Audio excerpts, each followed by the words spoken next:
오늘 말씀이 우리에게 주고자 하는 두 번째 포인트는 하나님은 우리 몸을 산 제물로 드리는 예배를 받으신다라는 것입니다. 한번 따라해 보겠습니다. 산 제물로 드리는 예배를 받으신다. 많은 사람들이 예배를 통해서 하나님께 어떤 좋은 선물을 받기를 기대합니다.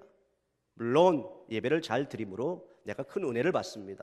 예배 시간에 놀라운 복을 내가 받습니다. 그러나 예배라고 하는 것은 무엇이냐? 예배는 내가 무엇인가를 받기 위한 시간이 아니라 내가 하나님께 드리는 것입니다.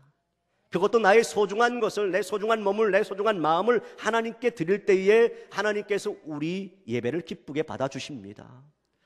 우리 앞에 예배하는 이 한 시간만이라도 최고의 정성을 가지고 하나님 앞에 예배하는 것이 참 예배자의 모습이다라는 것이죠. 이 예배가 내 인생의 마지막 예배인 것처럼 종말론적으로 드리는 자세가 필요하다는 것입니다.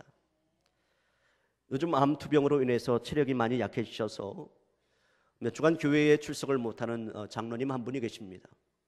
제가 얼마 전에 이제 신방을 다녀왔는데요.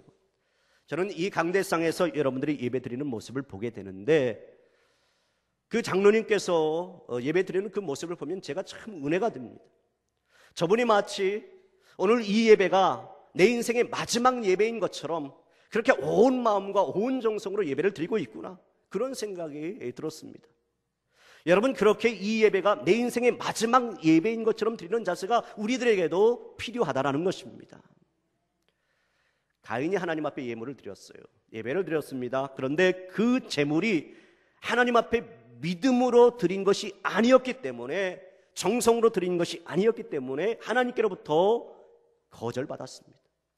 제물이 거절을 받은 것으로 끝난 것이 아니라 가인이 버림을 받았어요. 가인 혼자 버림받은 것이 아니라 가인의 자녀들과 자손들이 버림을 받았습니다. 그러나 아벨의 제사가 하나님 앞에 연락되어졌을 때에 제물만 연락된 것이 아니라 아벨이 연락되었습니다. 뿐만 아니라 아벨의 자식들과 그 자손들이 하나님 앞에 연락받게 된 것입니다. 저는 오늘 우리들이 드리는 이 예배가 가인의 예배가 아니라 아벨의 예배가 되어지기를 간절히 바랍니다. 온 마음과 온 정성으로 여러분의 몸을 산 제물로 드리는 예배가 되기를 바랍니다. 그런데 우리가 개인의 예배도 중요하지만 공동체의 예배도 참 중요합니다. 우리 수색교회가 서로 협력해서 이 공동체를 아름답게 이끌어가고 있지만, 세워가고 있지만 예배도 마찬가지입니다. 서로 함께 협력함으로 최상의 예배, 최고의 예배를 하나님 앞에 드릴 수가 있는 겁니다. 찬양대에서 찬양을 할 때 우리 찬양대가 매주일 은혜로운 찬양을 이렇게 해주고 있습니다. 그런데 찬양하는 자가 노래만 잘한다고 그 찬양이 은혜로운 것이 아니에요.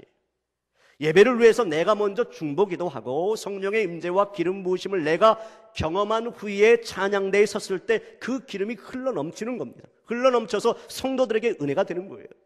찬양 가운데 임재하시는 하나님을 내가 먼저 만난 다음에 찬양을 해야 그 찬양에 은혜가 있는 것이죠.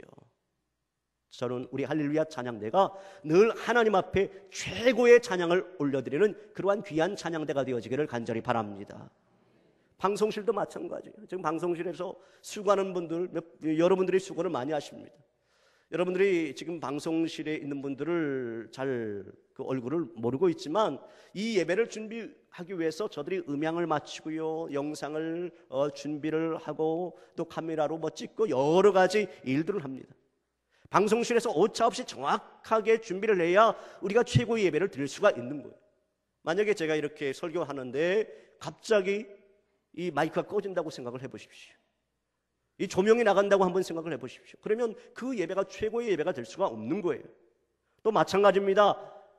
안내위원이라든지 차량 안내하는 분들, 자기의 자리에서 정말 내가 최고로 헌신해야 되겠다, 내가 정성껏 예배를 준비해야 되겠다, 그러한 자세가 되어 있어야 된다는 것입니다. 사랑하는 여러분, 오늘 예배드리는 한 사람 한 사람이 산 제물이 되어서 참 예배자로 우리 자신을 하나님께 온전히 드릴 때 하나님께서는 우리의 예배를 기쁘게 받아주실 줄로 믿습니다. 오늘 본문이 우리에게 말씀하고자 하는 세 번째 포인트는 하나님은 마음의 변화가 일어나는 예배를, 삶의 변화가 일어나는 예배를 받으시기 원하신다는 것입니다. 오늘 보면 2절에 있는 말씀을 보면은 너희는 이 세대를 본받지 말고 오직 마음을 새롭게 함으로 변화를 받아. 그러한 말씀이 있습니다.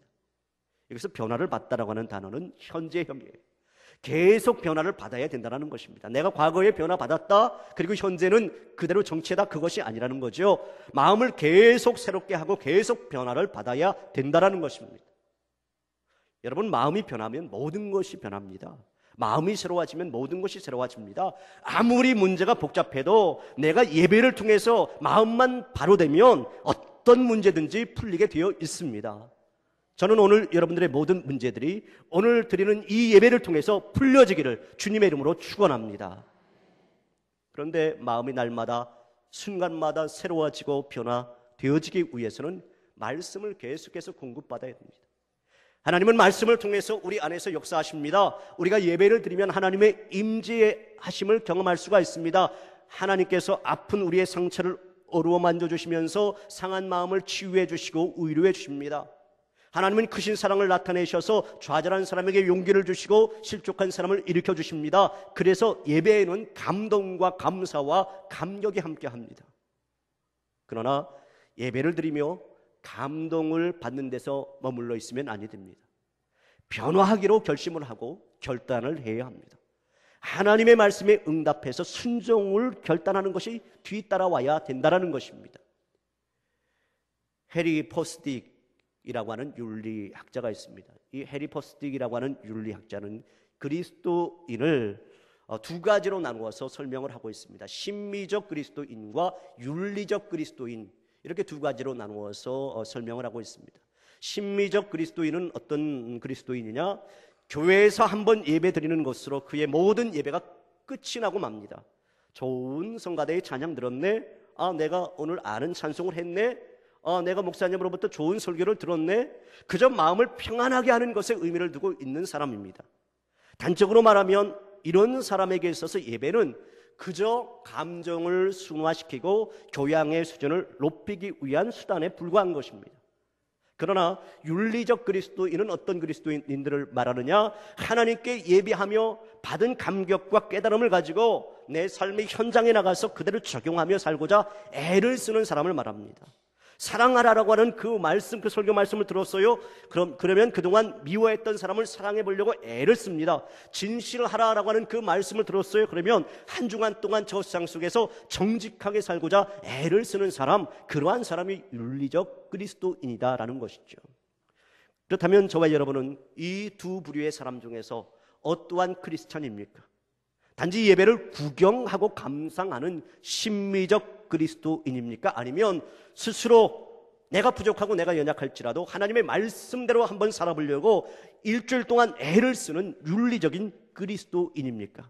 저는 오늘 이 자리에 모인 여러분들이 말씀으로 변화를 받아서 이 세상에 하나님의 말씀대로 살려고 애를 쓰는 참 예배자가 되어지기를 간절히 바랍니다.